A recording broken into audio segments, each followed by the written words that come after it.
Krishna Radhe Radhe friends. आज के video में मैं आपको अपरा एकादशी की व्रत कथा सुनाऊंगी। तो अपरा एकादशी की व्रत कथा सुनने के लिए हमें एक लोटा जल लेना है, अपने सीधे हाथ में थोड़ा सा तिल लेना है और अब हम अपरा एकादशी की व्रत कथा शुरू करते हैं।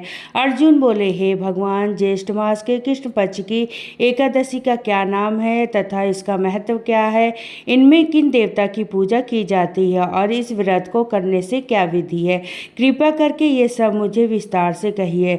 श्री कृष्ण भगवान बोले, हे पार्थ, ज्येष्ठ मास के कृष्ण पक्ष की एकादशी का नाम अपरा एकादशी है, क्योंकि यह अपार धन और पुण्यों को देने वाली है तथा सभी पापों का नाश करने वाली, इसलिए इसे अपरा एकादशी कहा गया है। जो मनुष्य इसका व्रत करते हैं लोग में प्रसिद्धि होती है। अपरा एकादशी का व्रत के प्रभाव से ब्रह्महत्या, भूत योनि, दूसरे की निंदा आदि से उत्पन्न पाप नष्ट हो जाते हैं। इतना ही नहीं, स्त्री गमन, झूठी गवाही, असत्य भाषा, झूठ वेद पढ़ना, झूठा शास्त्र पढ़ना, ज्योतिष द्वारा किसी को भरमाना, झूठा वेद बनकर किसी को ठगना आदि सभी पाप अपरा एकादशी के व्रत से नष्ट हो जाते हैं। शास्त्र युद्ध क्षेत्र में भाग जाए तो वो नरक को जाता है, परंतु अपरा एकादशी का व्रत करने से उसे भी स्वर्ग की प्राप्ति होती है। जो शिष्य गुरु से विद्या ग्रहण करते हैं परंतु बाद में उनकी निंदा करते हैं, वो अवश्य ही नरक को जाते हैं। वो भी अपरा एकादशी का व्रत करने से स्वर्ग चले जाते हैं। जो फल तीनों पुरस्कारों के स्नान करने से या कार्तिक मास के स्नान करने से अथवा गंगा जी के तट पर पितरों का पिंडदान करने से मिलता है, वही फल हमें अपरा एकादशी का व्रत करने मात्र से मिलता है। सिंह राशि वालों, बृहस्पति के दिन गोमती में स्नान करने से, कुंभ में श्री केदारनाथ जी के दर्शन करने से तथा बद्री आश्रम में रहने से तथा चंद्र ग्रहण, सूर्य ग्रहण में कुरुक्षेत्र में स्नान करने से जो फल प्राप्त होता है, वो फल अपरा एकादशी का व्रत करने से प्राप्त होता है। हाथी घोड़े के दान तथा यज्ञ में स्वर्ण दान करने से जो फल मिलता है, वो अपरा एकादशी के व्रत के फल के बराबर होता है। गौदान, भूमि दान, स्वर्ण दान के समान ही अपरा एकादशी के व्रत का फल होता है। ये पाप रूपी वृक्ष को काटने के लिए कुल्हाड़ी का काम करता है।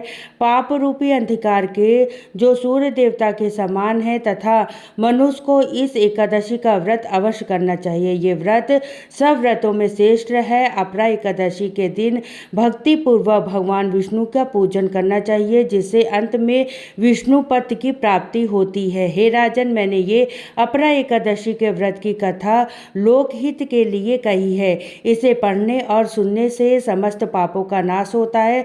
जो मनुष्य अपरा एकादशी का व्रत करते हैं उन्हें भगवान श्री हरि विष्णु की अतिरिक्त भक्ति प्राप्त होती है। हे भगवान, जैसे आप अपने भक्तों को कृपा दृष्टि बनाते हैं, इस कहानी को, इस महात्म को कहते सुनते हुकारा भरते अपनी कृपा दृष्टि बनाए रखना और सबका कल्याण करना। यही थी अपरा एकादशी की व्रत कथा। के बाद हम एक गणेश जी की भी कथा जरूर सुनेंगे। तो चलिए अब मैं आपको गणेश जी की कथा सुना देती हूँ। एक बार एक गांव में गणेश जी का मेला लगा था। सब लोग मेले में जा रहे थे तो एक छोटी सी लड़की ने मेले में जाने की जिद कर ली। उसकी माँ ने मना कर दिया, कहा बेटा नहीं, वहाँ बहुत भीड़ होगी, तुम कहीं गिर पड़ जाओगी और चोट लग जाएगी। लेकिन लड़की छोटी थी, बाल हट करने लगी, मानी नहीं और माँ को मेले में जरूर से भेजना पड़ा। जब उसकी माँ ने एक घंटी पानी और 2 लड्डू देकर कहा, एक लड्डू और पानी, गणेश जी को बचा हुआ लड्डू पानी तुम ले लेना। लड़की लड्डू और पानी लेकर मेले में चली गई। जाकर गणेश जी के सामने बैठ गई और बोली, हे गणेश जी महाराज, एक लड्डू और पानी तुम्हें, बचा हुआ लड्डू और पानी मुझे। यह कहते कहते सुबह से शाम हो गई। मेला बिछड़ने लगा। सब लोग अपने घर आने लगे, लेकिन लड़की वहां से नहीं उठी। लड़की ने कहा, जब तक गणेश जी लड्डू के पानी नहीं पिएंगे तब तक मैं घर नहीं जाऊंगी। अब गणेश जी सोचने लगे, अगर ये घर नहीं गई तो इसका दोष मेरे ही सर लगेगा। गणेश जी एक छोटे से बालक के रूप में आए और आकर बोल लिए, लो तुम्हारा लड्डू खा लिया, पानी पी लिया, अब मांगो, क्या मांगती हो। लड़की सोचने लगी, क्या मांगू, अन्न मांगू, धन मांगू, खेत मांगू, महल मांगू, बैल मांगू, सुहाग मांगू, क्या मांगू। लड़की सोच ही रही थी, तब छोटा सा बालक बोला, जो जो तुमने सोचा है वो सब हो जाएगा, अब तुम अपने घर चली जाओ। लड़की अपने घर आ गई।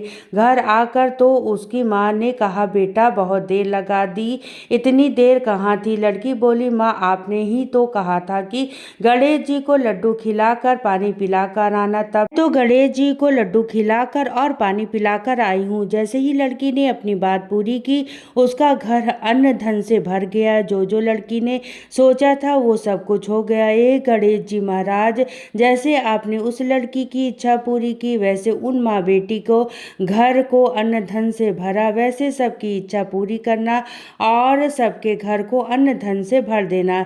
इस तरीके से हमारी अपरा एकादशी का व्रत कथा पूर्ण हो जाती है। कथा सुनने के बाद में जो हाथ में तिल लिया था वो श्री हरि विष्णु को समर्पित कर देंगे और जल का लोटा जो हमने तिल डाला था उसको बाद में आप सूर्य देवता को अर्घ दे देंगे। इसके बाद आरती कर लेंगे।